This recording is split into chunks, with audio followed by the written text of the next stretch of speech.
I need to disappear. Pick them off silently, one by one. Y'all know what that means. Alone with Batman. Keep it together, he's ours. What's he gonna do? Good point. I mean, it's not like he has a reputation for breaking free of traps and smashing people's faces.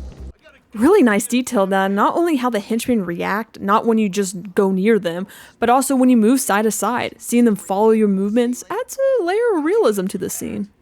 Okay. 1, 2... Are you sure? Won't Harley be pissed? Why should she care? 1, 2... Do we shoot on 3? Yes, on 3! Like 1, 2, 3, shoot! Okay, let's just get it done. This is freaking me out. This is one of my favorite moments. The henchmen have these funny, unique conversations that really amp up the atmosphere. It's a great detail that continues to evolve with each game, making these moments feel fresh and engaging every time. Know where I am. Good. Let's keep it that way. He's gonna get us. Time to survey the room. Plan out my tactics. 4 thugs, all armed, 2 hostages. This is gonna be easy. Gosh, I really love how we hear Batman talk to himself during these moments. It really helps you feel connected to the character. It's also clever since it serves as a subtle tutorial on how to use Predator mode. It's like a friendly reminder for returning players and a great way for new gamers, especially those who haven't played the first game, to get you quick grasp of the mechanics. I also love the light shining through the windows in the church here. It really gives me the Hunchback of Notre Dame vibes. Ironically, that's one of my favorite movies. There's something about the way the light filters in that makes the setting feel so atmospheric and impactful. Almost like you're in a grand ancient cathedral. Perfect for Batman. Batman's here. You should give up. Shut up, shut up! Hee Cash trying to throw them a bone and they're doing their best not to act all scared. I just love how they're trying to play it cool, but you can tell they're entirely on edge. I don't know where he is. I can't see him. You're safe. Stay quiet. I truly treasure how they added the double takedown. Such a great mechanic. And Batman swooping down to reassure these people that they're already safe before he takes out the other guys. It's moments like these that remind me why he's my favorite hero.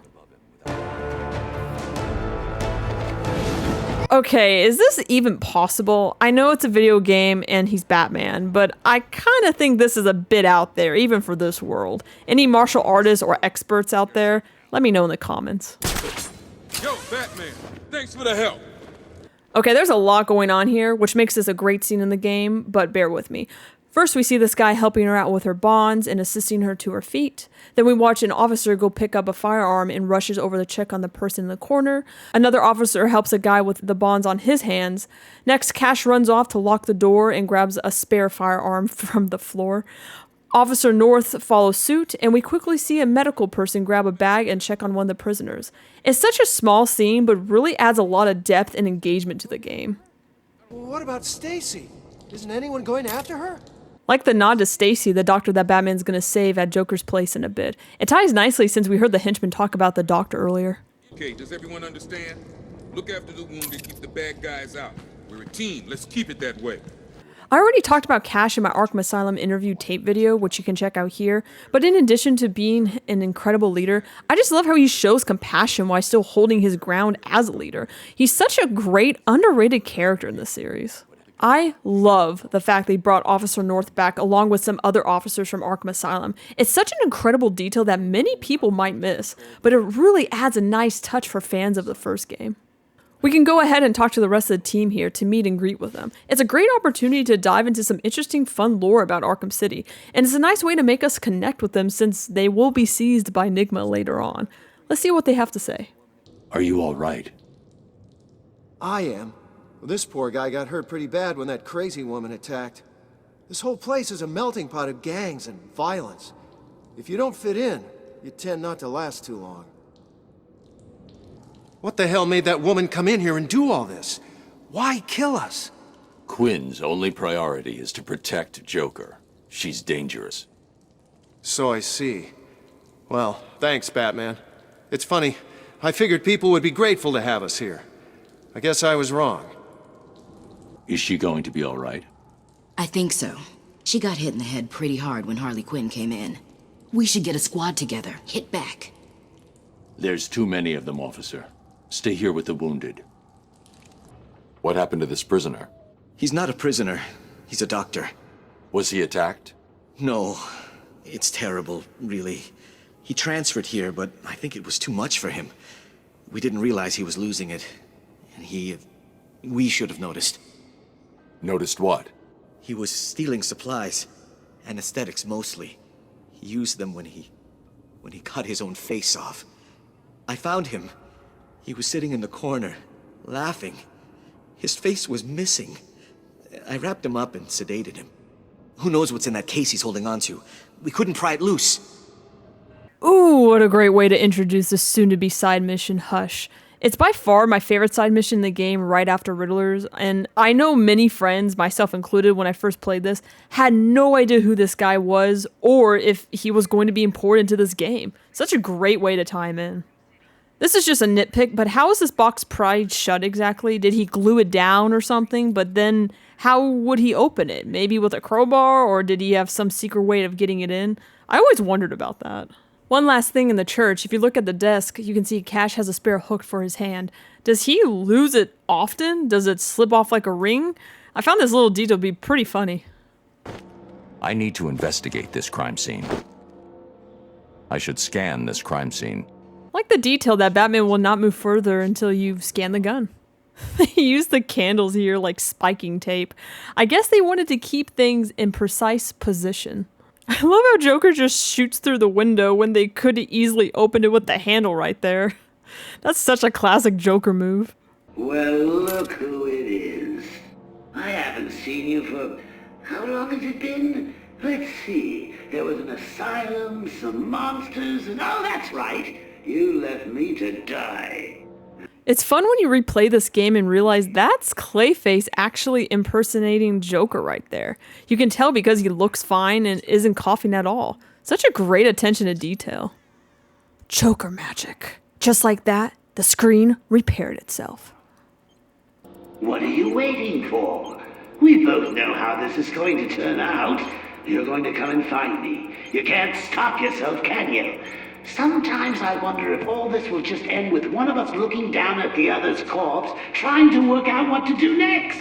The only question is, whose body will it be? Remember the first shot of the game? That painting? The duality of man? Who will win the duel at the end of the day?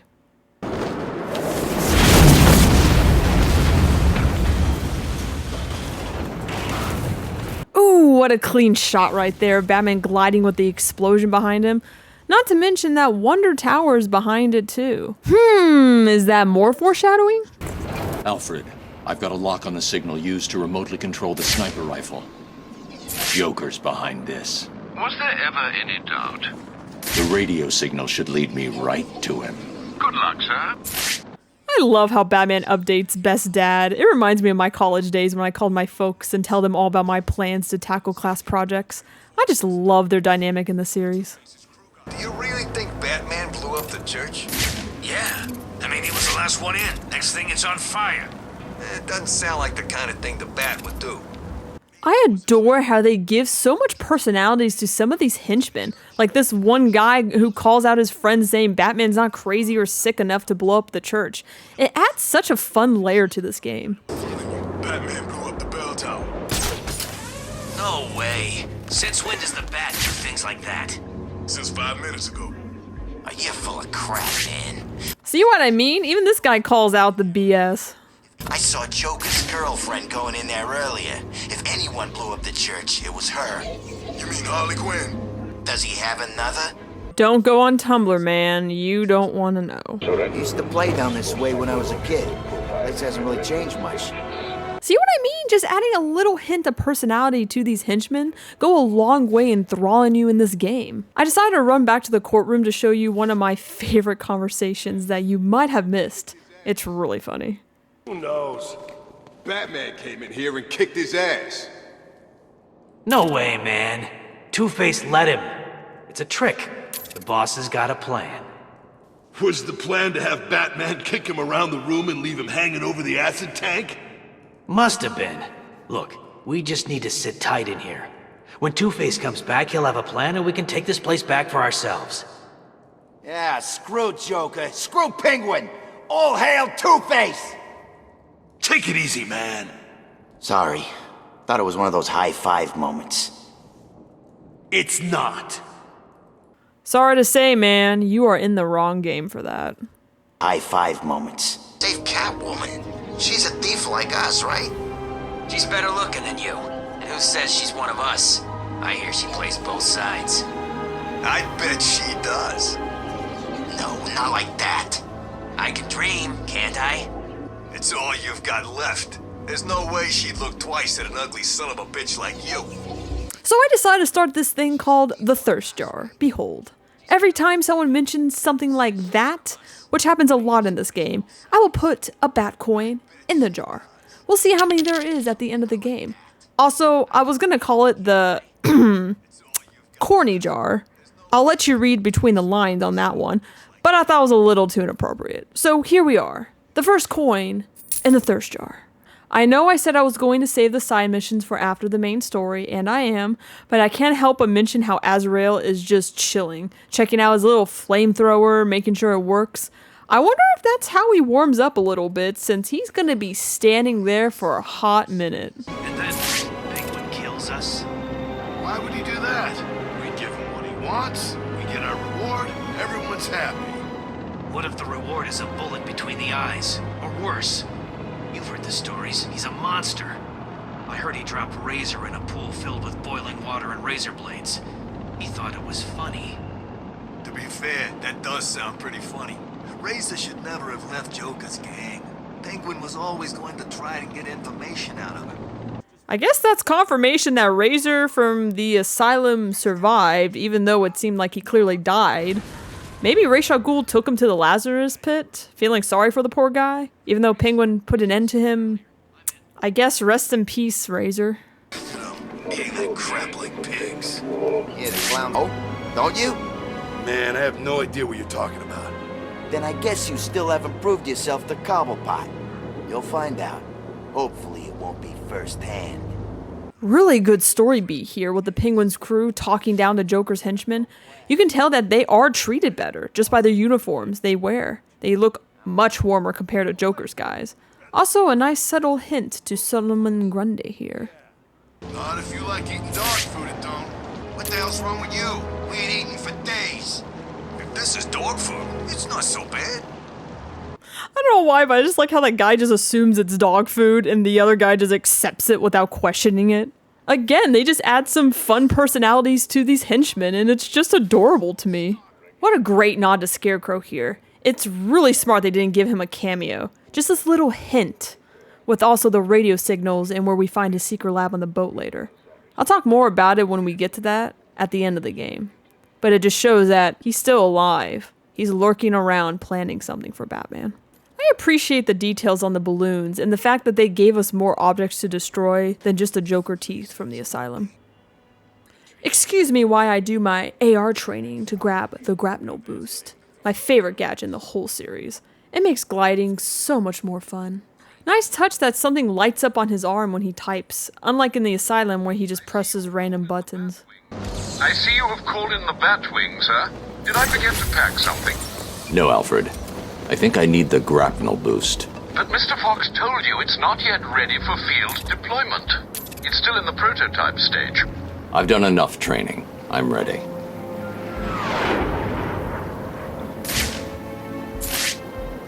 Another nod to Lucius here. I was trying to see if we could spot the Batwing dropping it off, but sadly no. We just hear the noise. The Bat Vault? Adorable. Something you may have not known, you can actually go through this door before the chimney. Always thought that was interesting. That was one of the Titan containers Joker had back at Arkham Asylum. What is it doing here? Many of you probably knew that about finding the Titan containers before meeting Bane triggers this unique dialogue. I thought it was always kind of cool. There's gotta be a way. How would Batman do it? Do I look like Batman? No, I mean, he could get in. How do you think he'd do it? He'd use his grapple thing. I guess he could go in through the main tower. Great. Have you got one? Nah. Okay, let's get this straight. The only way way in is through one of the main cooling tunnels? Suppose. The tunnel full of boiling water and poisonous gas? Yeah, we could build a boat. And the gas? Gas masks? So, let's get this straight. You geniuses think that the best way in is to build a boat, sail across a boiling ocean wearing gas masks to stop us getting killed. Yeah, let's do it. You gotta love the enthusiasm these henchmen have. I just can't get enough of it personally. I need to find a route into the Sionis steel mill. Have you tried the front door, sir? Why didn't I think of that? The best dad has the best dad jokes. I love him so much. I don't know why, but I love Batman's way of hanging on the rope. He's a little camera shy and won't show me, but you can see that he's balancing one foot and using the other for a counterbalance. That's just a really slick detail. I just love it. I bet Batman wishes he had his XE suit right now. I can't wait to play that DLC. It's my favorite. Yeah, Joker wants you to think he's sick. Then wham! Gotcha! I don't know, man. He looks pretty sick. You mean worse than usual? Shut up, man. Someone will hear you. Who cares? By the sound of things, he won't be around much longer. When that happens, I'm off to join up with Two-Face. Why would you do that? He's crazier than Joker. At least with the Joker, you know he's got a plan. Two-Face just flips that damn coin. Yeah, but what do you think will happen when Joker dies? You feel like working for Harley Quinn? She's okay. Kinda hot. No, she's freaking insane, and she'll be grieving. Probably kill you for not showing respect. Maybe he'll get better. The docs keep coming in and trying. They could find a cure. It happens, right? Maybe, maybe not. But whatever happens, it's gonna be time to pick sides. There's a lot to unpack with this scene. It's really interesting to see a glimpse into the POV of these henchmen. On one hand, some believe that Joker isn't truly sick, that he's just putting on a show, while others are starting to accept that he's probably going to die soon. It's a raw moment for these guys, torn between the reality of the situation and the image they have built of the Joker. Another fascinating detail is the way they talk about splitting off to join other gangs. One mentioned that he's thinking of joining the Penguin, while the other is considering Two-Face. These conversations bring a deeper layer to the henchmen. They're not just some cannon fodder. They have aspirations, fear, and different perspectives. It makes them feel far more fleshed out than the typical NPC in different games. That's the second coin in the thirst jar, with some of these guys talking about Harley. Definitely not the last mention we'll get of her, but it's a fun, cheeky detail that adds, again, more personality to these characters. Promised you some entertainment, right, boys? Please, I did my best. Well, you should have tried harder. That useless quack has failed Mr. J, and you know what that means. Ouch, that fall looked brutal. Honestly, I think she's passed out from it. She's not moving and Mr. Hammer is right there, desperately trying to wake her up. It's generally scary to watch. The tension is palpable. Also, you can spot Harley running back to Joker on the scanner. Okay, this is pretty funny. If you leave the scanner on, you can clearly see Mr. Hammer just banging it on the floor. But here's the kicker. As you slowly move through the tunnel to get closer, he just disappears. You can still hear the banging noise, but he's gone. Then out of nowhere, he magically reappears for the next scene. I guess the devs didn't expect anyone to pick up on that, so they just rushed and repositioned him for the next shot. But again, that's where I come in. I overanalyze everything about this game and what it has to offer. A nice detail here is that Mr. Hammer's eyes are completely locked onto his victim. So much so that he's totally unaware that Batman's presence is right there. It's a clever touch because from that angle, he should have clearly seen Batman sneaking up. But his intentions, his focus on the target makes him blind to the real threat right in front of him. Another great detail is where you can see the henchman dragging the doctor to the room where we're eventually going to save her. Who was Harley talking about? Sounds like she's declared war on Freeze. Yeah, she sounded pissed. How's he connected to Joker in all this mess? How should I know? She's always freaking out these days. Joker really must be sick after all. I guess. I always figured he'd last forever, know what I mean?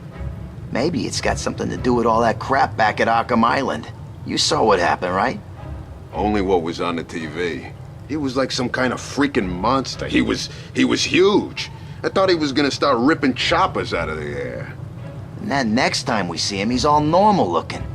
Yeah, normal. Like he ever looks normal. Okay, whatever. He looked like the Joker. Yeah, it was weird. I don't buy it. This is all part of Joker's plan. It must be. He's gonna be fine. He's just screwing with the bat. Going back to what I said earlier about the POV of the henchmen, it's interesting how some of them believe that Joker is truly sick, while others are still in denial. It adds a layer of complexity to their mindset. I also really like how we start hearing mentions of Freeze here. It's a subtle buildup knowing we'll eventually encounter him. It's moments like these that really pull everything together. And then there's a nod to Arkham Asylum, where all this started. The reference to the past just ties everything up so perfectly, creating a sense of continuity that's both nostalgic and thrilling. I love it. You need a bandage? There's no place to hide, B-Man. My boys will find you and beat the living crap out of you. I was getting hit on purpose because we hear some unique dialogue from Harley here, who's completely appalled from what's going on with Joker from the sound of it. So I heard a rumor that Harley's hair would supposedly disappear if you throw a smoke pellet right at the beginning of the scene here. Of course, nothing happened when I tried it, so it's clear that it was either a joke or something they patched up. It would have been a really fun Easter egg if it would have worked, though. Alfred, Joker's holed up in the manager's office in the steel mill. I'm sure you'll find a way, sir. Of course I will. Some of his goons dragged a doctor away. I'm going to find her first, then deal with Joker. Alfred sounds like an unimpressed father with that line. He's like, bitch, please, you know what to do. It's such a great dad moment, where he's not even fazed. He's just calmly expecting Batman to handle his business. And I absolutely love how Batman goes to save the doctor first here. It's a perfect display of what makes him a true hero, putting the innocent first, with no hesitation.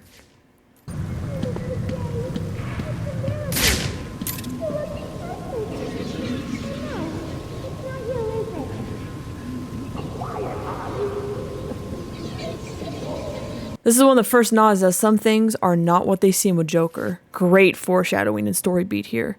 It subtly sets the stage for everything that unfolds later. Listen, if anyone asks about Mr. J, tell him he's fine. No, don't tell him anything. Well, tell him that you're not going to talk about it. And then shoot him in the face, okay? Keep this to yourself. But I think Batman may be here.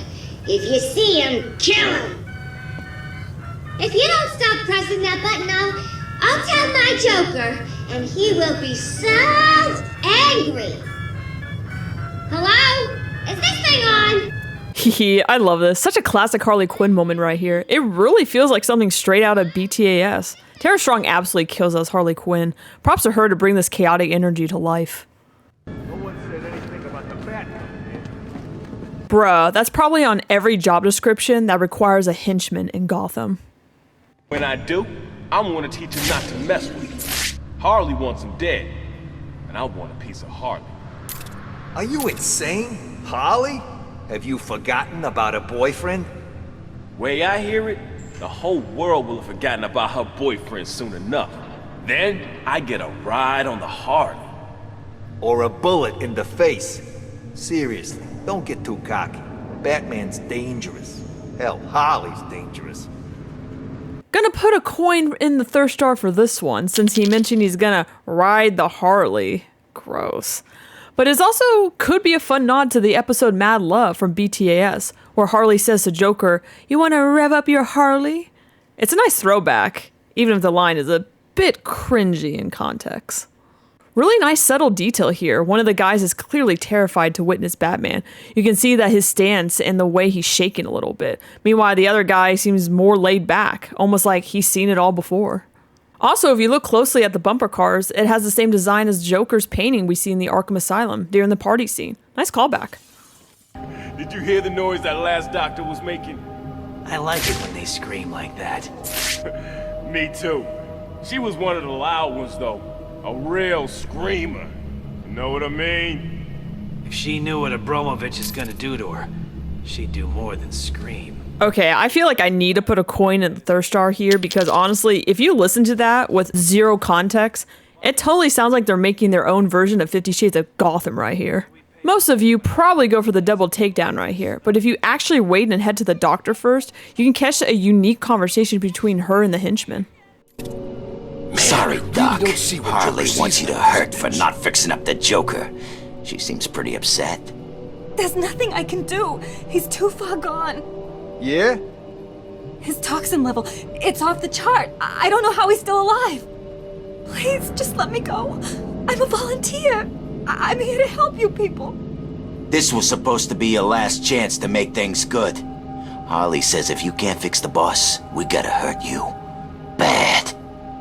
Oh God, please, please don't. I'm begging you.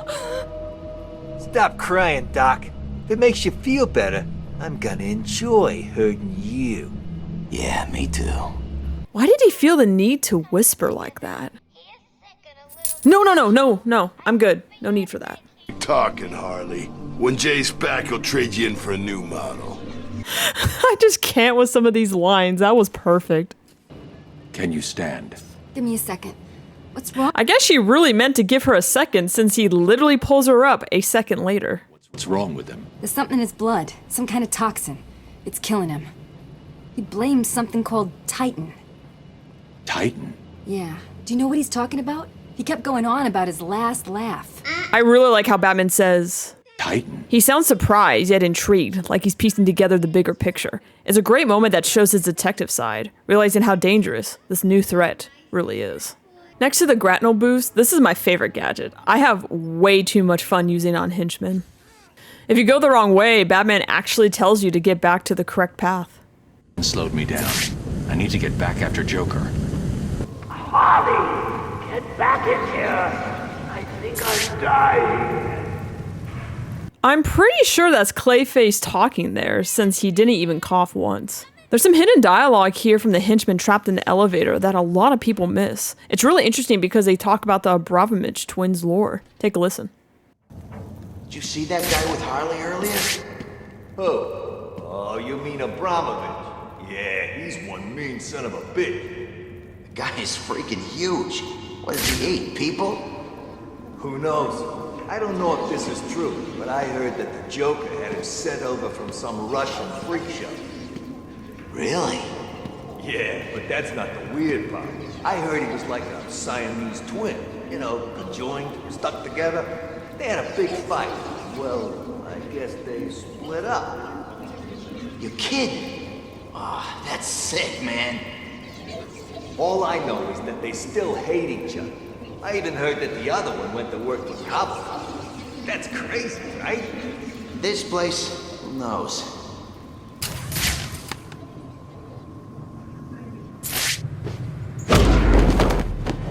That jump scare still gets me sometimes. I try to see if you could spot him on the scanner, but unfortunately, you can't. I really like the fun fight with the twins we encounter. It's like a smaller version of the Titan monsters. I honestly wish they had come back in Arkham Knight.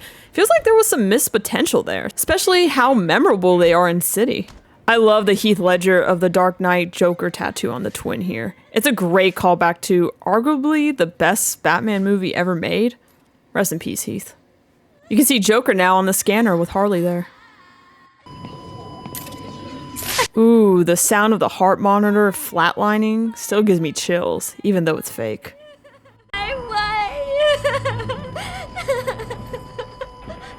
You! Get out of my way, Quinn. Leave us alone, B-Man! Just leave me with him. I said move! This is all your fault! You've hounded him for years, beat him to a pulp, and for what? Why are you so mean? The way Batman looks at Harley after she says, "Why are you so mean?" It's just uncomfortable. I don't know why, but there's something about it. It's just bone-chilling stare that really stands out. He does this a couple times throughout the series, and I'll be sure to point them out. It adds a whole new layer to his character. You can see Joker is a bit unstable when Batman throws him off here. That's a bit of quirky animation right there. Fell for the old fake Joker gang, Batman. Batter up! Well, Batman needs the concussion protocol. Sounds like the detective will be busy with the Joker for a while. Good. It's really clever how, when Batman is passed out, the perspectives switch to Catwoman. It makes the passage of time feel more natural, and we get to see what's going on in the city outside of Batman's POV. It gives us a fresh dynamic to the narrative and adds depth to the world while keeping the tension high. I need to get my kit from my apartment. No way I can face Ivy without my things. I'd be naked without them. I always wondered about this. Do some high-security elite prisoners actually get apartments like Catwoman here? Who makes that decision? Do all the prisoners have apartments, or is this just a special case? It's such an odd story beat that no one really questions, but I can't help but think about it. What the hell? I like how some of these people don't question nor talk with her. Silly little detail. Like I mentioned in my first part of Arkham City, I really love Catwoman's gameplay. It feels really different from Batman, but still keeps the same core idea. Her whip is like the grapple gun, but it adds an extra challenge since you still have to climb for a bit. Her scanner is kind of like a weird looking mirage. That's the best way I can describe that. Despite all of that, it's still a lot of fun, and I think they really nailed her gameplay in this game. Well, well, Julian Day. What are you doing here? Catwoman? How very nice to see you here. Don't get too excited. There's no way I'm letting you free. Not after that Falcone mess. How funny that you should mention that illustrious family. And so close to your birthday. Tell me, are you expecting anything specific from your father this year? What do you mean? Oh, nothing, really. I'll be seeing you, kitty cat. This year or next. Ooh, I love this. Such a great callback to the Long Halloween and the whole notion that Selina Kyle is the daughter of Carmine Falcone. It's such a perfect tie into the lore, and Calendar Man is creepier than ever. He really amps up the unsettling vibe in the scene. And yes, I'm putting a coin in the thirst jar from that comment he said. Catwoman? How very nice to see you here. Okay, allow me to go on a bit of a tangent here, but I really think the devs really missed a unique opportunity with the church scene for Riddler and Catwoman to have a unique conversation. This would have been the perfect moment, especially since Riddler just took everyone hostage. Imagine when Catwoman walks in, Riddler could have said, "There you are, Bat. Oh, look what the cat dragged in." Then Catwoman could have replied like, "Nice to see you, Eddie. I see you missed me by leaving those little trophies around the city for little old me." He could have brushed it off, acting like he doesn't care, and tell her to leave since he's waiting for Batman. She could have teased him back, saying, "I guess I'm too good for you." And then he responds with, "Ah, just you wait, my dear." This would have been such an amazing moment. It would have perfectly set up their dynamic so well in Arkham Knight and really showcased their chemistry in between them. Honestly, their dynamic is my favorite in the entire Batman universe. No joke. It's playful and tension-filled, and there's some undeniable attraction between them that I can't get enough of. Say what you will about that in the comments, but I've said my piece. Plus, it could have added a bit to the lore. We never really get an explanation for why Riddler leaves his trophies around, other than he gets pissed when Batman tries to pick them up. Haven't I given you enough problems to deal with? Leave that alone. It's not for you. It's a mystery that could have been explored more with this simple conversation. Not to mention, Wally Wingert and Grey Delisle are best friends in real life, so I think they really could have nailed this quick scene that would have added so much to the relationship to the story. Thank you for coming to my TED Talk. Now back to the game. Well, how are we supposed to find out where she lives anyway? Two-Face said she lives somewhere near here. So what? How does he know? How am I supposed to know? I don't question the boss. You shouldn't either. I know. Well, how come he's so pissed all of a sudden anyway? Isn't he always pissed? Seriously? How come I miss all this stuff? Maybe it's because you spend half your life eating that crap in those tins, and the other half on a crapper. Yeah, there's something wrong with it. Then here's an idea. Stop eating it and find out where Catwoman's been hiding. Another nod that the food sucks in Arkham City. Selina has a nice looking apartment. I wonder if they charge rent in Arkham City. Like, how does that all work out? It was a really good idea that they gave Catwoman some more gadgets, since it would have felt a bit odd that Batman had a ton of gear and she would have had only her whip. Giving her more tools add to her character, making her feel like she's on a more equal footing with Batman. What do we have here?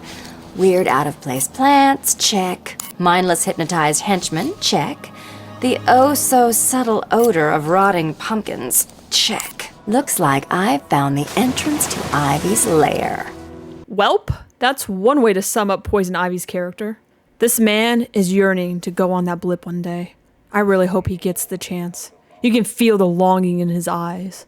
There's just something about that blimp that represents a bigger dream for him. It's kind of endearing. Hello? Ivy? You here? What a queen. I love how Catwoman just strolls in like she owns the place.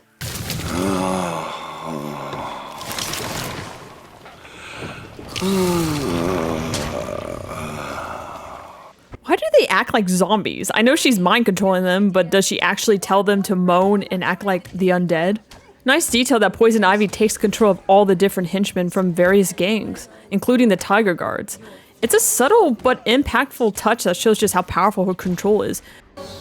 Look, Red, I just need your help. Never.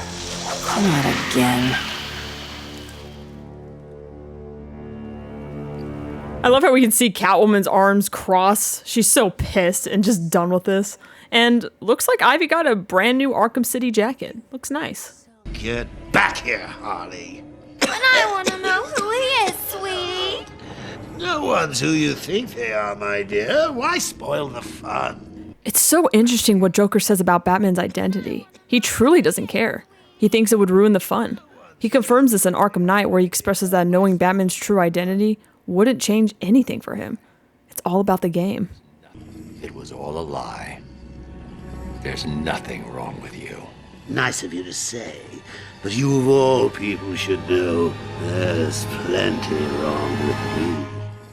It's fascinating to see on the Arkham Reddit community, when asked for the most memorable quote in the series, it's usually this one: "There's plenty wrong with me." I can see why it resonates with people, and I agree on some levels, but personally, I think there are other lines that are much stronger and more memorable. There's just so much depth in the series, and some of the quotes hit harder for me. I'll point them out when we get to them. Why should I care? Because now, there's a teeny little bit of me in you too, Bats. Oh, come on! Ooh, that slow head turn always gets me feeling uneasy. Look, we're running out of time. I need your help. I nearly had a cure. It was so close, and then it was taken from me. So we both die. I'm fine with that. Are you? I mean, Joker's not wrong, but Batman's determination comes through with that line. However, Joker can see right through him. He knows exactly how to push Batman's buttons. It's one of those things that makes their dynamic so compelling. I like how Joker sits on his lap and Batman gives him this go-to-hell look. Frickin' love it. Spent weeks shipping samples of my blood to emergency rooms all over the city. So that's Protocol 10. Poison Gotham. I expected more. Protocol 10? Oh yeah, totally forgot that's why we're here in the first place.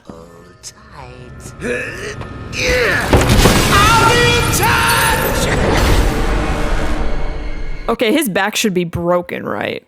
I know he's Batman, but come on. What do you want? I love how Batman is so done, and he even looks up like, how the hell did they boarded up the windows already? Where is the cure?